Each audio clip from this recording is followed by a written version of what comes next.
মার্কিন deep state জানে শেখ হাসিনা চলে আসবেন, ওরা খুব ভালো করে জানে।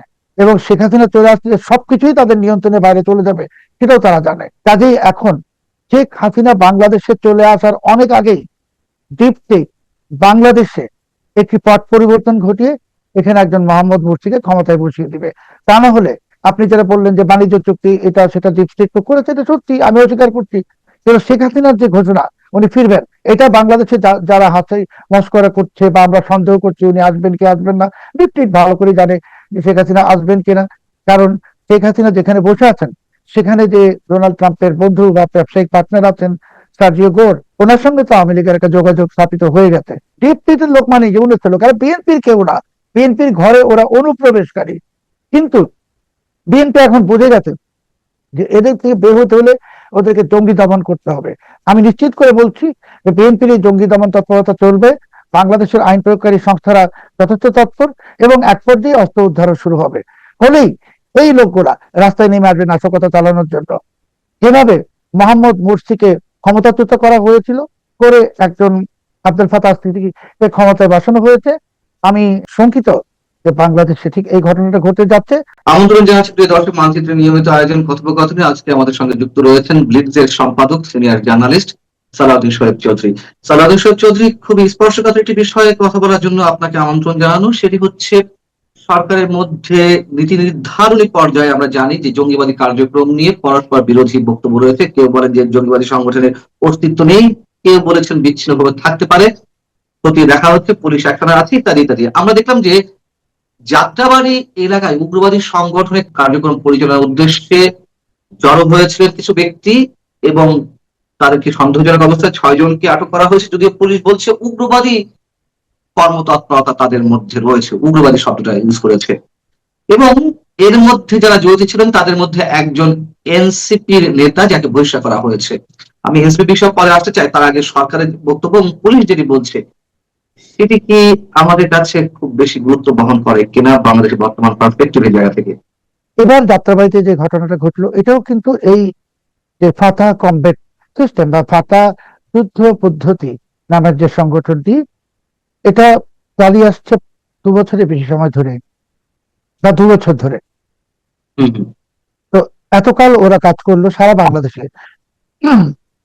হঠাৎ করে এদেরকে আটক করা হয়েছে 6 জনকে। আপনার অবশ্যই মনে আছে যে 2025 সালের 20 অক্টোবর ইউনূস প্রশাসনের উপদেষ্টা আসিফ মাহমুদ সজীব ভুইয়া তার ফেসবুকে একটা স্ট্যাটাস দিয়ে ঘোষণা দিয়েছিলেন যে যুব ও ক্রীড়া মন্ত্রণালয়ের অধীনে যুবকদেরকে জুডো, কারাতে, তাইকোয়ান্দো এবং আগ্নেয়াস্ত্রের প্রশিক্ষণ দেওয়া হবে। ওই স্ট্যাটাসটা যদিও তিনি পরে ডিলিট করে ফেলেন, কিন্তু একটা স্ক্রিনশট আমাদের সবার কাছে আছে।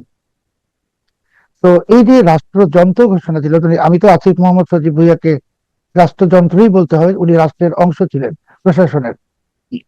যে 7টি প্রশিক্ষণ কেন্দ্রের মাধ্যমে এই জুডো, তাইকোয়ান্ডো ইত্যাদি প্রশিক্ষণ দিবে, এখানে আমাদের কোনো আপত্তি নেই, শারীরিক প্রশিক্ষণ হইতেও পারে, কিন্তু আগ্নেয়াস্ত্রের প্রশিক্ষণ দেওয়া হবে এটা যখন বলা হয়েছে প্রকাশ্যে, এবং সেটা যুব ক্রীড়া মন্ত্রণালয়ের অধীন, যিনি মানে যে যে মন্ত্রণালয় যার উপদেষ্টার অধীনে সেই উপদেষ্টা, এবং তিনি আরেকটা কথা বলেছেন যে 18 থেকে 35 বছর বয়সী 8,850 জন যুবক যুবতীকে প্রশিক্ষণ দেওয়া হবে। মানে ওনার যে স্ট্যাটাসটা, যেটা আমি আপনাকে দেখাচ্ছি, এখানে স্পষ্ট উনি বলেছেন আগ্নেয়াস্ত্র। আচ্ছা। তো আগ্নেয়াস্ত্র আর এয়ারগান এক না, এটা সার দিয়ে মাছ ঢাকার কোনো প্রয়োজন নাই। তো এখন যে 6 জনকে ধরা হলো জঙ্গি সন্দেহে, এখানে অনেক রকম কথা বলা হচ্ছে যে তাদের সঙ্গে তেহরিকে তালেবান পাকিস্তানের কানেকশন বা ইত্যাদি। কিন্তু এই ধৃত 6 জনের মধ্যে একজন এই আসিফ মোহাম্মদ সজীব ভুইয়ার সংগঠন ন্যাশনাল সিটিজেন পার্টি বা জাতীয় নাগরিক পার্টির সদস্য। তাহলে আমরা তো সন্দেহ করতেই পারি যে এটাই হলো সে 20 অক্টোবর 2025-এর ঘোষণার ধারাবাহিকতা। আপনি জানেন, আমরা জানি, সারা দেশ জানে, বিশ্ব জানে যে ইউনূস জমানায় অসংখ্য জঙ্গি এবং সন্ত্রাসী কারাগার ভেঙে পালিয়েছে, হুম, অসংখ্য জঙ্গি সন্ত্রাসী জেল থেকে জামিনে মুক্ত হয়েছে রাষ্ট্রীয় পৃষ্ঠপোষকতায়, এবং দেশের সবগুলো থানা থেকে, পুলিশ স্টেশন থেকে অস্ত্র লুট হয়েছে, গুলি লুট হয়েছে, এমনকি বিস্ফোরক দ্রব্য লুট হয়েছে, গ্রেনেডের মতো জিনিস। এই যে এত বিপুল সংখ্যক অস্ত্র, গোলা বারুদ এবং বিস্ফোরক লুট হয়ে গেল, সেটা উদ্ধারের কোনো চেষ্টা, ইচ্ছা, চেষ্টাও না, ইচ্ছাও তো দেখায় না ইউনুস প্রশাসন। তো এই অস্ত্রগুলো তো আর উধাও হয়ে যায়নি, অস্ত্রগুলো তাদের কাছে আছে, ইউনুসের লোকদের কাছে আছে। এবং আমি খুব অবাক হব না যে আজকে হয়তো ফাতা কমব্যাট সিস্টেম, নানচাকু ইত্যাদি নিয়ে ধরা পড়েছে, কালকে যদি এরা আগ্নেয়াস্ত্র সহ ধরা পড়ে, আমি একটু অবাক হব না। এবং আপনি জানেন যে এরই মধ্যে সামাজিক যোগাযোগ মাধ্যমে যদিও ওই সেই ভিডিওটা নিয়ে বিতর্ক আছে, কিন্তু এমন ভিডিও দেখা যায় যে অনলাইনে বিজ্ঞাপন দিয়ে অস্ত্র বিক্রি হচ্ছে। কাজেই গোটা দাগে যদি বলতে হয় ভাই, এই 6 জনের ধরা পড়ার ঘটনা এবং এই 6 জনের একজনের সাথে জসিমউদ্দিন রহমানের সম্পর্ক, বা আরো একজন যে ইউনুসের সময়ই সন্ত্রাসী কর্মকাণ্ডের দায়ে গ্রেপ্তার হয়ে আটকাদেশে ছিল, সব মিলিয়ে এটা কোনো ভালো আলামত নয়। এটা অবশ্যই আমাদের দেশের জন্য একটা খুব বাজে সিগন্যাল। মানে বাজে সিগন্যাল কেন মনে করছেন? এরা স্থানীয়ভাবে উগ্রবাদী, মানে পুলিশের যে ভাষ্য উগ্রবাদী তার সঙ্গে এরা জড়িত। আমরা জানি সন্ত্রাসী কর্মকাণ্ড এক জিনিস, উগ্রবাদিতা এক জিনিস, জঙ্গিবাদী কার্যক্রম এক জিনিস। আপনি এটাকে কিভাবে দেখছেন? না, পুলিশ যখন বলছে উগ্রবাদী তার মানে এক্সট্রিমিজম, হুম, জঙ্গি বা জঙ্গি তৎপরতা মানে মিলিটেন্সি, সন্ত্রাসী মানে হুম, টেরোরিজম, তো উগ্রবাদিতা। তো এটাকে ওরা উগ্রবাদিতা বলছেন, যেহেতু পুলিশ যেটা বলছে সেটাই তো আমাদের বিশ্বাস করতে হবে, আমরা তো হুম, নিজেরা জানি না কিছুই। কিন্তু বাংলাদেশে যখন বিএনপি সরকার মাত্র 5 মাস পূরণ করতে যাচ্ছে, আর 2 দিন পর 4 দিন পর, এই সময়টাতে এই যে ঘটনাটা ঘটে গেল, আমি এই মানচিত্রের অনুষ্ঠানে বেশ অনেক সপ্তাহ আগে বলেছিলাম যে মার্কিন ডিপ স্টেট বাংলাদেশে তাদের যে মিশর প্লেবুক সেটাকে বাস্তবায়ন করবে।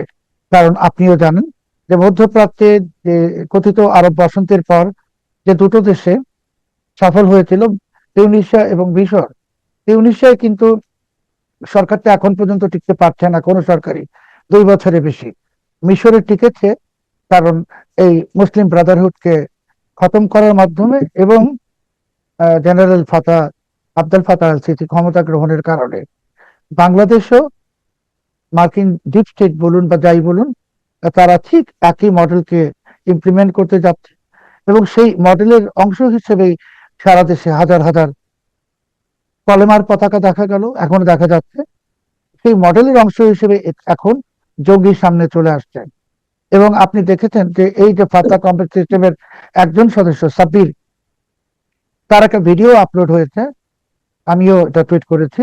সেখানে দেখা যাচ্ছে সে টাইম বোমা তৈরি করে টাইম বোমার বিস্ফোরণ ঘটাচ্ছে, এবং যখন সে বিস্ফোরণটা ঘটাচ্ছে ভিডিওতে, সেটার পিছনে ইসলামিক স্টেটের গান বাজতেছে, যাকে ওরা বলে নাসিদ, এবং নারায়ে তাকবীর আল্লাহু আকবার স্লোগান হচ্ছে। তো যেই ছেলেটাকে আপনি বলছেন যে খুবই নিরীহ একটা ছেলে, শারীরিক কসরত করেছে, সে টাইম বোমা বানিয়ে তো ভিডিও, এবং এই ভিডিওটা খুব আশ্চর্যজনক ভাবে বা ইন্টারেস্টিংলি ভিডিওটা পুলিশ তার কাছ থেকে তার মোবাইলে পেয়েছে। এখন অনেকেই আহ, অনেক উগ্রবাদী লোকজন তারা বলছেন যে না, এটা পুলিশ বানিয়েছে, এমনকি একজন বিতর্কিত ফ্যাক্ট, সেও বলতে চাচ্ছে না এই ভিডিওটা পুলিশ বানিয়েছে। আবার বলছে যে পুলিশ কি করে পেলো, এটা তো প্রশ্ন না, ভিডিওটা তো হুম, ওই ছেলের, সে কথা বলছে। তার মানে এই যে ঘটনাটার পিছনে আর কারা জড়িত, এনসিপি জড়িত, আর কারা জড়িত, সেই ফ্যাক্ট চেকারের পরিচয়, রাজনৈতিক পরিচয় কি আমরা সবাই জানি, ওরাও জড়িত। কাজেই বিএনপির বিরুদ্ধে মার্কিন ডিপ স্টেট, এনসিপি এবং জামাত ইসলামীর একটা সম্মিলিত ষড়যন্ত্র তৃতীয় ধাপ শুরু হয়েছে। প্রথম ধাপ ছিল পতাকা কাণ্ড, এইবার দ্বিতীয় ধাপ শুরু হয়েছে। এবং আপনি দেখবেন যে এইটার কারণে ওরা এখন বাংলাদেশকে অস্থিতিশীল করতে চাচ্ছে। এবং আমি যেটা বললাম যে বাংলাদেশে ওরা অস্থিতিশীলতা সৃষ্টির মাধ্যমে এই মিশর প্লেবুক সেটাকে বাস্তবায়িত করবে। সরকার যদি এখনই কঠোর না হয়, সরকার যদি এখনই এনসিপির লোকদের বিরুদ্ধে কঠোর ব্যবস্থা না নেয়, জামাতে ইসলামের বিরুদ্ধে কঠোর ব্যবস্থা না নেয়, সেই কথিত ফ্যাক্ট বিরুদ্ধে কঠোর ব্যবস্থা না নেয়, তাহলে আমরা ভয়ঙ্কর এক অন্ধকারের দিকে ধাবিত হচ্ছি। আহ, এর সাথে আমরা মিশর ফর্মুলা কিভাবে মিলাবো? মানে আপনি বলছেন মিশর প্লে বুক অ্যাপ্লাই করার একটা পরিকল্পনা মার্কিন ডিপ স্টেটের রয়েছে। এই যে যে সন্ত্রাসবাদী সংগঠন বা উগ্রবাদী সংগঠনগুলো রয়েছে যার অস্তিত্ব মাঝে মাঝে পুলিশ খুঁজে পাচ্ছে বা আমাদের সামনে আসছে, কালো পতাকার কথা বললেন, এগুলোর সাথে, হ্যাঁ, এনসিপির একজন নেতা গাজীপুরের যুগ্ম আহ্বায়ক গাজীপুর জেলা কমিটির, তাকে বহিষ্কার করা হয়েছে। আমরা মানে অনেকে অভিযোগ করতেই পারে যে এর সাথে এনসিপির এক ধরনের কানেকশন রয়েছে। যদি তাই হয়, জামাতও যদি থেকে থাকে, তাহলে ডিপ স্টেটের সাথে তাদের যে যোগসূত্রতা সেটি কিভাবে মিলাবো, এবং মেলানোর পরে মার্কিন মিশর মিশর প্লেবুকের বিষয়টিও আমরা কিভাবে হিসাবে নিয়ে আসবো? দেখুন, আসিম মোহাম্মদ সজীব ভুঁইয়া যে 20 অক্টোবর 2025 বলেছেন, যেটা আমি বললাম এই সমস্ত গ্রুপ গঠনের জন্য, তার আগে কিন্তু উনি গণমাধ্যমের বিবৃতি দিয়ে বলেছেন যে যদি তাদের আন্দোলনটা সফল না হতো, তাদের সশস্ত্র বিপ্লবের প্রস্তুতি ছিল, সশস্ত্র সংগ্রামের বা আন্দোলনের। সশস্ত্র মানে তাদের কাছে অস্ত্রশস্ত্র আছে, তাদের কাছে গোলা বারুদ আছে, এটা বোঝার জন্য তার কোনো বিশেষজ্ঞ হওয়ার প্রয়োজন নাই। আসিফ মোহাম্মদ সজীব ভুঁইয়া তো ঘোষণাই দিয়েছে যে তাদের কাছে অস্ত্রশস্ত্র আছে। আমি তো মনে করতে পারি তাদের কাছে বোমাও আছে, টাইম বোমাও আছে, সবই আছে। তো এরা এখন মাঠে নেমে গেছে। আপনি কি 6 জনের মধ্যে একজন এনসিপি, আর বাকি 5 জনের মধ্যে আরো এনসিপি আছে কিনা আমরা তো জানি না। হয়তো একজন এনসিপির একটু বড় বা মাঝারি সারি নেতা বলে সেই নামটা সামনে এসছে। আর এই সমস্ত এনসিপির বহিষ্কার আপনি জানেন, এনসিপি সকালে বহিষ্কার করে, বিকালে বহিষ্কারাদেশ প্রত্যাহার করে। আসলে তো গ্রেপ্তার করা উচিত আসিফ মোহাম্মদ সজীব ভুঁইয়াকে। সে হলো নাটের গুরু। তাকে ধরলে আরো অনেক পিছনের লোক বের হবে। আর আপনি যেটা জানতে চাইলেন, মিশর প্লেবুক কেন বাস্তবায়িত হবে বাংলাদেশে, কারণ এই যে আসিফ মোহাম্মদ সজীব ভুইয়ারা, ওরা কারা? ওরা তো মার্কিন ডিপস্টেটের প্রেরণক, এজেন্ট। তাদের একটা এজেন্ডা ছিল বাংলাদেশকে মার্কিন ডিপস্টেটের করদ রাজ্যে পরিণত করা, যার আলামত আমরা তো দেখেছি। এখন যে কোনো কারণে একটি নির্বাচিত সরকার ক্ষমতায় আসার পর বিএনপি কিন্তু অনেক কূট পরিকল্পনা ইউনুসের থেকে পিছনে চলে আসছে, আস্তে আস্তে আরো আসবে। খলিলুর রহমান সাহেব যতই এই ব্রেন ক্রিস্টেনসেনের সামনে হাত বন্ধ করে এবং আরেকজন জামাতের নেতাকে নিয়ে খুব বিগত একদম কি বলে এটাকে, খুব আহ, বিনীত পদ্ধতিতে, মানে একদম বিনয় ভঙ্গিতে। বিগলিত হুম। বিগলিত ভাবে উনি ওনার প্রভুর সামনে দাসের মতো মাথা নোয়াচ্ছেন। কিন্তু পরিস্থিতি খলিল রহমানের হাতের বাইরেও চলে যাবে, কারণ বিএনপি কে ক্ষমতা টিকতে হবে। ক্ষমতায় টিকতে হলে বিএনপি একসময় খলিলুর রহমানকে ডিসপোজ অফ করে দিবে। মার্কিন ডিপস্টেটই তাকে টয়লেট পেপারের মতো ডাস্টবিনে ছুড়ে ফেলবে, এটা এটা সবাই জানে, এটাই করে মার্কিন ডিপস্টেট। এখন তারা বুঝে গেছে যে বাংলাদেশে যদি এই বিএনপি সরকারকে ক্ষমতায় রাখা হয়, তাহলে মার্কিন ডিপস্টেটের ষড়যন্ত্র বাস্তবায়িত হবে না। কারণ এখানে একটা বড় সমস্যা আপনাকে মনে রাখতে হবে, যে বাংলাদেশের সিংহভাগ মানুষ এখনো যে চুপ আছে, তার কারণ হলো যে তারা অপেক্ষায় আছে বিএনপি যদি ভালো কিছু করে। কিন্তু বিএনপির কিন্তু একটা বড় ঝুঁকি আছে, জাহিদুর রহমান সাহেব বা অন্যরা যাই বলুক, আওয়ামী লীগ নাই, আওয়ামী লীগ মৃত, আওয়ামী লীগ শেষ হয়ে গেছে, দাফন হয়ে গেছে বলতেছে, আওয়ামী লীগ তো বাংলাদেশেই আছে 4-5-6 কোটি লোক। এরা সাধারণ মানুষের সাথে মিশে যাবে যদি এই গভর্নমেন্ট ফেল করে। ফেল করলে তখন ওরা রাস্তায় নেমে আসবে। আপনি দেখেন কতটা নির্লজ্জ ডেপুটেটের লোকেরা, যে আপনি $24 বেশি দাম দিয়ে জিএমও গম কিনছেন, আর তারা বলছে যে এটা কেনা খুব প্রয়োজন ছিল, এটা খুব ভালো।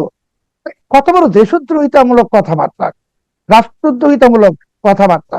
তো এই যে কথাবার্তাগুলো কারা বলছে, এরা ইউনুসের লোক। ডিপটির লোক মানে ইউনুসের লোক, এরা বিএনপির কেউ না। বিএনপির ঘরে ওরা অনুপ্রবেশকারী।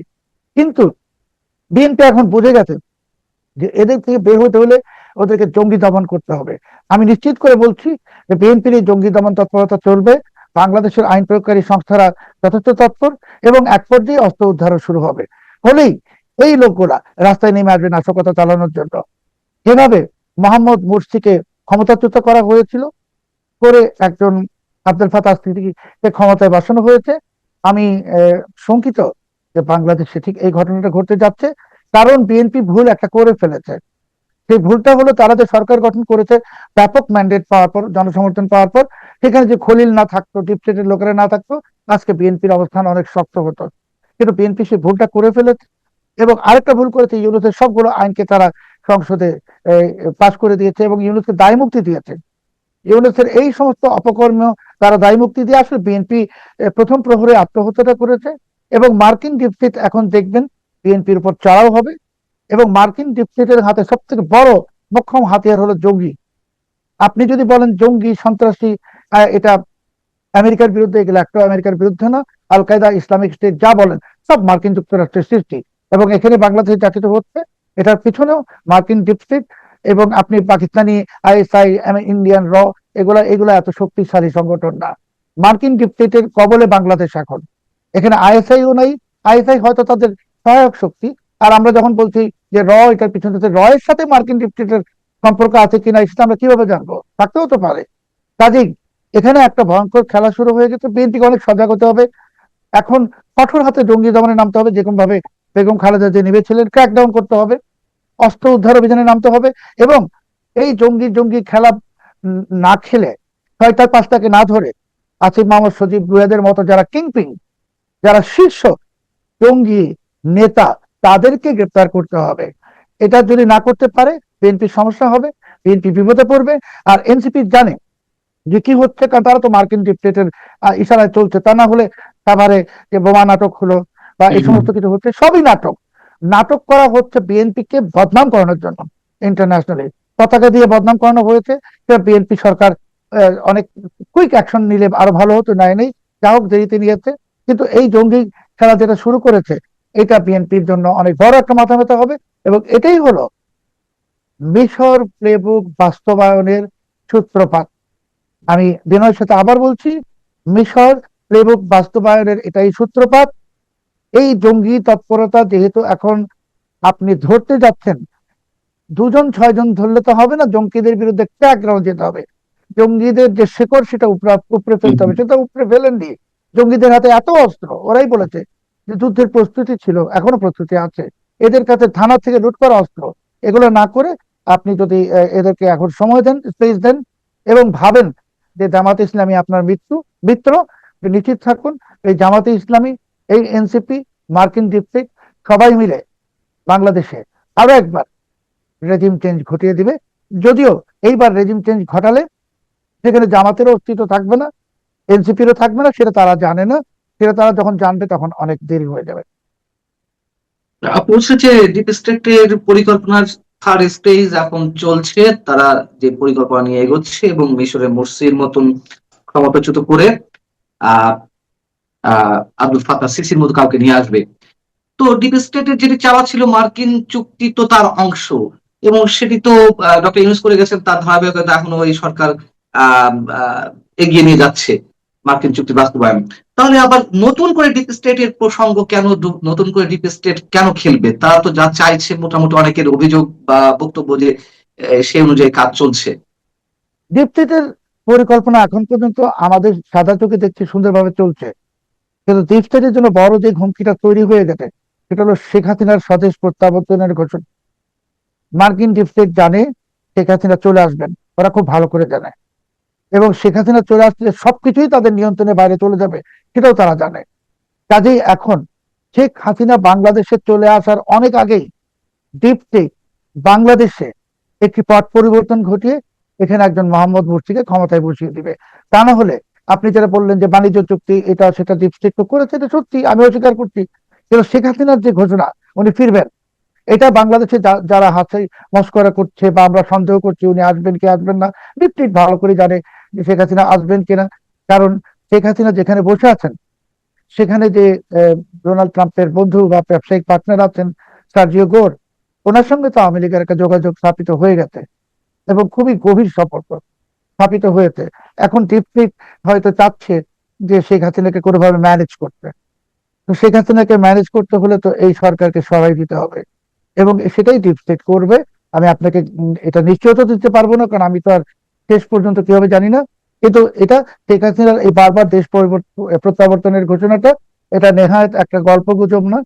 উনি একটা সুনির্দিষ্ট সিগন্যাল পেয়ে এটা বলছেন, এবং এটা বলার কারণে ডিপ স্টেট একটু উদ্বিগ্ন যে তিনি চলে আসলে সবকিছু এলোমেলো হয়ে যাবে, তখন তাদের সবকিছু শেষ হয়ে যাবে। হুম, যে হুম, দেখুন, ভারতের রাষ্ট্রদূত দীনেশ ত্রিবেদী বাংলাদেশে আসছেন, আর দিল্লিতে মার্কিন যুক্তরাষ্ট্রের রাষ্ট্রদূত সার্জিও গোর টুইট করলেন দীনেশ হুম, হুম, ত্রিবেদীর সাথে, করে উনি ঘোষণা দিলেন যে উনি দীনেশ ত্রিবেদীর সাথে মিলে একসঙ্গে কাজ করতে চান।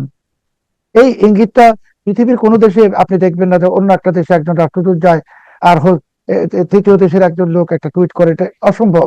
আর সার্জিও গোরের মতন ব্যক্তির পক্ষে টুইট করা একেবারেই অসম্ভব, কারণ সার্জিও গোর ডোনাল্ড ট্রাম্পের বন্ধু এবং ব্যবসায়িক পার্টনার।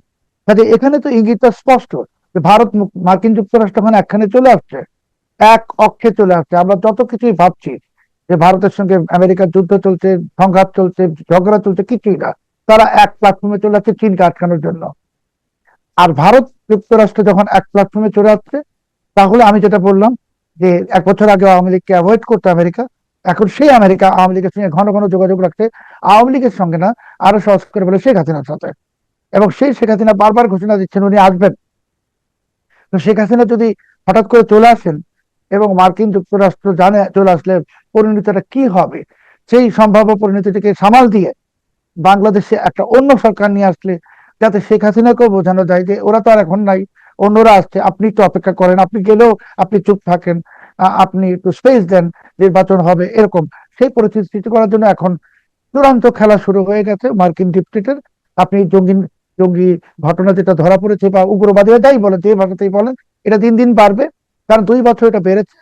আর বিএনপির পক্ষে এখন সম্ভব না যে এনসিপির বিরুদ্ধে অভিযানে নামবে বা অস্ত্র উদ্ধারে নামবে বা সব জঙ্গিদেরকে আবার ধরে আবার জেলে ঢুকিয়ে দিবে, এটা বিএনপির পক্ষে সম্ভব না। কারণ বিএনপি অলরেডি যে যখন এটা ঢোকানোর সময় ছিল সেই সময়টা পার হয়ে গেছে। আর বিএনপির আরেকটা কারণে ঢোকানো সম্ভব না, বিএনপির তো এখনো আমি যদি বলি প্রায় অভিভাবক মোহাম্মদ ইউনূস, কাজে মোহাম্মদ ইউনূসের মতো একটা জলজ্যান্ত দুর্বৃত্তকে আপনি মুক্ত রেখে এবং আপনি তার কথা শুনে আপনি নিজে বিপদে পড়ছেন। এবং এখানে 3টা খেলা চলছে, একটা হলো ইউনূসের খেলা, ইউনূস আবার ক্ষমতায় আসতে চায়, সেটা তার ডিপস্টেট দিবে না। ইউনূসকে ওই অং সান সুচির মতনই এখন বর্জ্য পদার্থে পরিণত করবে মার্কিন ডিপস্টেট। আরেকটা পক্ষ খেলছে জামাত ইসলামী, তারা ক্ষমতায় আসতে চায়, বিএনপিকে ফেলে দিয়ে সেটা তারা ঘোষণাও দিচ্ছে। আরেকটা পক্ষ খেলছে মার্কিন ডিপস্টেট, মিশর ব্লু প্রিন্ট বা মিশর প্লেবুকে বাস্তবায়িত করতে। এটা সব বিবেচনায় সব কিছুতেই মনে হয় শেষ পর্যন্ত মার্কিন ডিপস্টেটের যে পরিকল্পনা সেটাই বাস্তবায়িত হতে যাচ্ছে। আমার প্রশ্নটা অন্য জায়গায়, যে আসলে শেখ হাসিনা ইস্যুতে ভারত যুক্তরাষ্ট্র কোন ধরনের সমঝোতায় বা এর কোন ধরনের হিডেন এগ্রিমেন্টে পৌঁছেছে কিনা? না, ভারতের সাথে মার্কিন যুক্তরাষ্ট্রের কোনো গোপন চুক্তি হয়েছে কিনা এটা তার আমি জানবো না, কেউই জানবে না, তাই না? আমি তো মার্কিন যুক্তরাষ্ট্রেরও কেউ না, শেখ হাসিনারও কেউ হুম, না। আমি যেটা বলতে চাচ্ছি যে শেখ হাসিনার সাথে যোগাযোগ স্থাপিত হয়েছে, এটা আমি নিশ্চিত, আমি নিশ্চয়তা আচ্ছা, দিয়ে বলছি, এইটা আমি জানি। আচ্ছা, এখন শেখ হাসিনা যদি বাংলাদেশে চলে আসবেন, এটা মার্কিন ডিপস্টেট আসতে দিবে ওনাকে। আসার আগে বাংলাদেশে ওরা মিশর প্লেবুকটাকে বাস্তবায়িত করে ফেলবে, যেখানে আর একটা নির্বাচন অনুষ্ঠানের মতন কোনো পরিস্থিতি থাকবে না। তাহলে সব রাজনৈতিক দলকে অপেক্ষা করতে হবে একটা নির্দিষ্ট সময় পর্যন্ত নির্বাচন অনুষ্ঠানের জন্য। শেখ হাসিনা বাংলাদেশে আসবেন, ওনার রাজনৈতিক কর্মকাণ্ড উনি শুরু করবেন, নির্বাচনটা দেরিতে হবে। এটাই হলো মার্কিন যুক্তরাষ্ট্রের ব্লুপ্রিন্ট এবং এটাই বাস্তবায়িত হতে যাচ্ছে। মিশরে যে ফাতা সিসি আছেন কত বছর ধরে আপনি জানেন, তো বাংলাদেশে এরকম আসলে উনি কয় বছর থাকবে সেটা তো আর আমি জানি না। কিন্তু শেখ হাসিনার সাথে মার্কিন যুক্তরাষ্ট্রের একটি সমঝোতা হয়ে গেছে, এটা নিশ্চিত।